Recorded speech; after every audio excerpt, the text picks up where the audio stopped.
Tendo os espíritos uma ação sobre a matéria, podem provocar certos efeitos para que se cumpra um acontecimento? Por exemplo, um homem deve perecer. Ele sobe em uma escada, a escada se quebra e o homem se mata. São os espíritos que fazem a escada quebrar para cumprir o destino desse homem?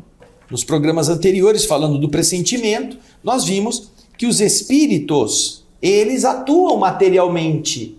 Eles podem interferir fisicamente. Porém, a resposta que eles deram é muito interessante, porque eles podem sim, mas eles nunca agem fora das leis da natureza. A pergunta era 525, letra A. É uma subpergunta da 525. Eles podem sim. Já que eles podem interferir no mundo físico, Kardec quer saber, um homem precisa morrer. Ele sobe de uma escada. A escada se quebra. Ele cai e se mata. Os espíritos podem ter quebrado a escada? Podem ter enfraquecido o degrau para ele poder cair e se matar? Já que chegou a hora dele morrer?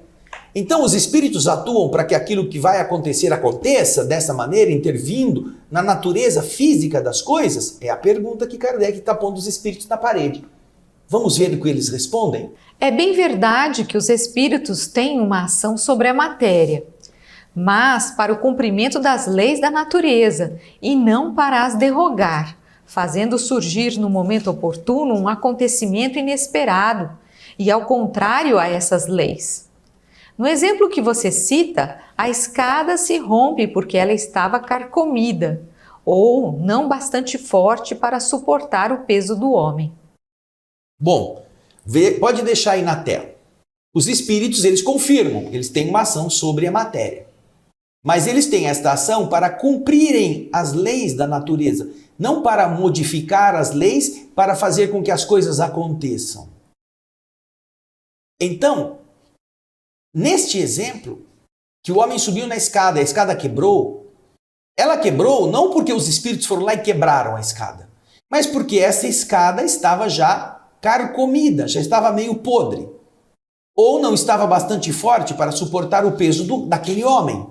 Não é que os espíritos foram lá e desaparafusaram os parafusos, ou deram um passe de dispersão na madeira para a madeira ficar fraquinha e o homem catapimba, cair lá de cima. E isto é o cumprimento das designações que aquele homem tem que passar. Na mesma pergunta, a 526b, nós vamos ver Kardec voltando a esse tema. Veja lá, Solange. Se estava no destino desse homem perecer dessa maneira, eles lhe inspirarão o pensamento de subir por essa escada, que deverá se romper sob seu peso, e sua morte terá lugar por um efeito natural, sem que seja necessário fazer um milagre para isso? Eles continuam respondendo exatamente isto. Olha, se este homem tinha esse destino e ele precisava morrer dessa forma, eles vão inspirar a este homem o pensamento de subir por essa escada, que deverá se romper sob seu peso. E então, sua morte terá lugar por um efeito natural, sem que seja necessário fazer um milagre para isso. Ou seja, quebrar a escada, desaparafusar os parafusos para que a escada caísse, não é mesmo? Exatamente, eles vão inspirar o homem. Utilize essa escada aí, vai nela, porque eles sabem que a escada já está meio quebrada, que provavelmente ele vai cair. E aí ele vai desencarnar. E que chegou o momento de isso acontecer. Isso mesmo. Agora, dentro dessa mesma temática, Kardec vai fazer uma outra pergunta. Tomemos um outro exemplo em que o estado da matéria não seja relevante. Um homem deve perecer pelo raio. Ele se refugia sob uma árvore. O raio brilha e ele é morto. Os espíritos podem provocar o raio e dirigi-lo sobre ele? Então os espíritos, eles são como, tem uma varinha de condão, agora vamos soltar o raio em cima daquele homem. Você vê lá nos filmes do Harry Potter, aquelas varinhas que fazem os raios chegarem, aquelas lutas entre eles, como se eles tivessem o poder de fazer isto, para cumprir o destino daquele homem. A hipótese agora é outra. O homem deve morrer eletrocutado. Está tendo uma chuva e ele vai para baixo da árvore se proteger. E de uma certa forma os espíritos aí estariam utilizando os efeitos da natureza. Isso. Não é? Para fazer com que esse homem pereça. Mas Kardec quer saber, os espíritos podem produzir o raio? E podem mandar o raio na direção do homem? Por ação dos espíritos? É a pergunta que Kardec faz. Vamos ver então a resposta? É ainda a mesma coisa. O raio explodiu sobre essa árvore nesse momento porque estava nas leis da natureza que fosse assim. Não foi dirigido propositadamente sobre essa árvore, porque o homem estava debaixo, mas foi inspirado ao homem o pensamento de refugiar-se sob uma árvore sobre a qual o raio devia desabar. A árvore não seria menos atingida por estar ou não estar o homem debaixo dela.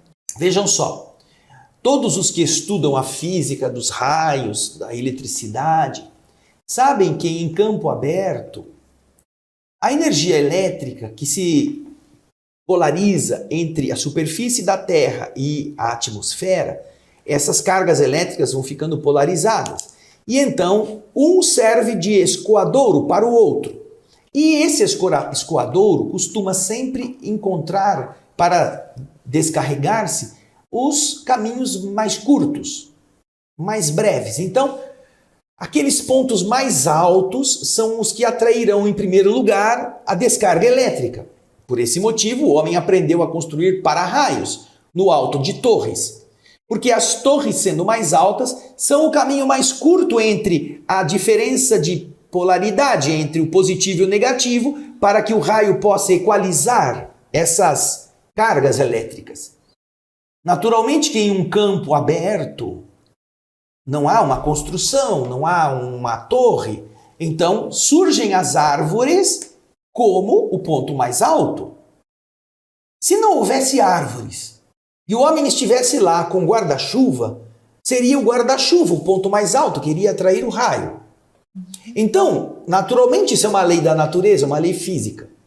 O homem, para não se molhar tanto, Solange, ele é intuído a ir para baixo de uma árvore, ou ele escolhe ir. Só que ele não tem a ideia de que a árvore é o para-raio. E então o raio descarrega-se sobre aquela árvore e ele morre eletrificado. Não foram nem os espíritos que promoveram a tempestade, nem os espíritos que geraram a diferença de potencial elétrico, nem os espíritos que descarregaram o raio.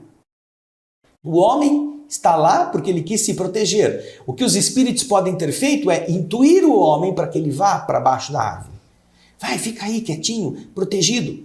Eles sabem que o homem vai precisar desencarnar naquele momento por aquele tipo de desencarnação. E é natural que numa tempestade onde há muitos raios, em algum momento aquele raio possa atingir a árvore onde o homem está.